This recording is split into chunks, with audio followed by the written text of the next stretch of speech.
Salut les amis, c'est Donald, j'espère que vous allez super bien. Alors, dans cette vidéo, nous allons parler de ce qu'est la Bible. Nous allons voir la différence entre l'Ancien et le Nouveau Testament et pourquoi c'est encore un livre très important pour nous aujourd'hui. Alors, si tu es bien installé, nous allons commencer maintenant.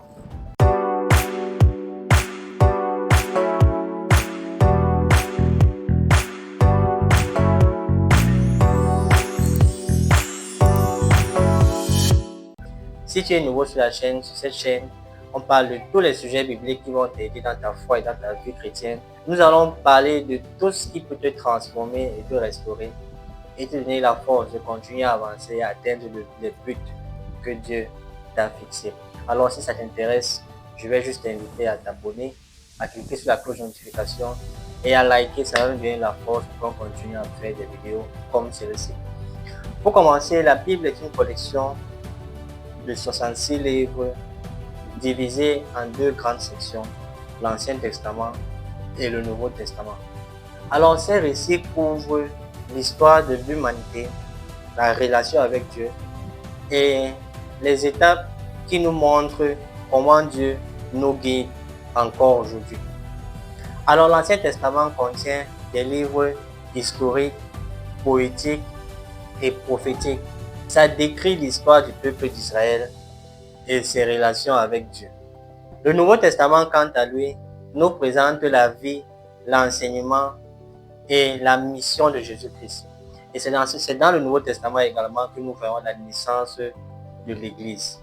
En ce qui concerne les différences qu'il y a entre les deux testaments, nous pouvons dire que l'Ancien Testament est centré sur la loi qui a été donnée à Moïse, également sur les prophéties et la promesse de Dieu pour le peuple d'Israël.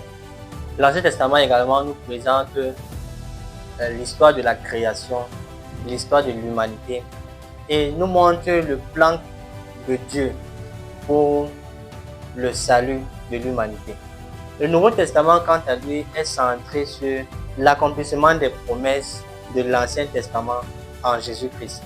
Nous pouvons voir dans le Nouveau Testament la vie, les enseignements et la mission de Jésus-Christ, ainsi que sa mort et sa résurrection. Dans le Nouveau Testament, Jésus a beaucoup enseigné sur la grâce, sur le salut, sur l'amour et sur le pardon au travers de l'Évangile.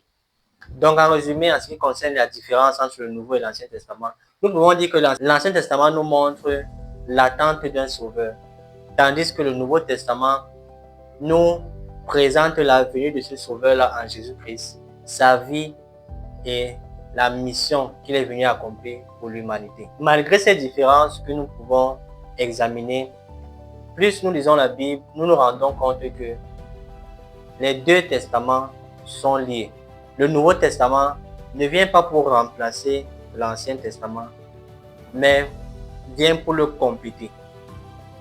Parce que beaucoup de personnes disent que nous devons juste considérer le Nouveau Testament et ne pas considérer l'Ancien parce que ça reflète un peu tout ce qui est obsolète, tout ce qui ne doit plus être considéré.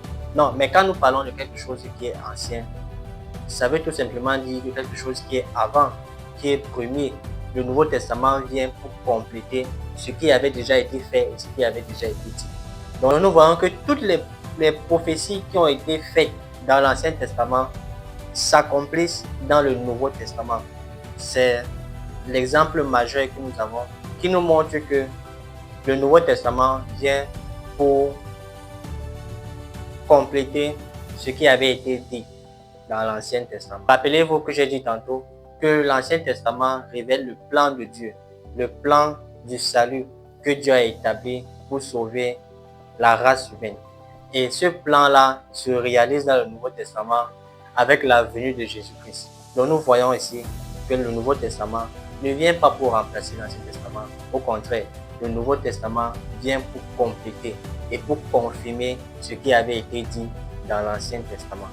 Par exemple, dans la Bible, nous voyons dans Ésaïe 7, verset 14, là où le prophète Ésaïe annonce qu'une vierge sera enceinte et elle enfantera un fils qui sera appelé Emmanuel, c'est-à-dire Dieu avec nous. Et nous voyons l'accomplissement de cette prophétie dans Matthieu 1, verset 22 à 23. Tout ceci est arrivé pour accomplir la parole du Seigneur qui avait été donnée à Isaïe, le prophète Isaïe, qui annonçait qu'une vierge sera enceinte et elle va enfanter un enfant spécial qui aura le nom d'Emmanuel, c'est-à-dire Dieu avec nous. Nous voyons par cet exemple que bien qu'il y ait des différences entre les deux testaments, le Nouveau Testament vient accomplir toutes les prophéties de Dieu dans l'Ancien Testament. Pourquoi il est très important de comprendre la différence entre les deux testaments? Parce que en comprenant la différence entre les deux, nous avons une idée claire de comment Dieu agissait avant et comment il travaille encore aujourd'hui. Cela nous permet également de mieux apprécier et de comprendre les enseignements de Jésus-Christ et leur lien avec les Écritures de l'Ancien Testament. Maintenant que tu sais ce qu'est la Bible et tu connais la différence entre l'Ancien et le Nouveau Testament, je vais t'inviter à t'asseoir et à explorer les Écritures pour mieux les comprendre et découvrir comment Dieu se révèle au travers de toutes les Écritures.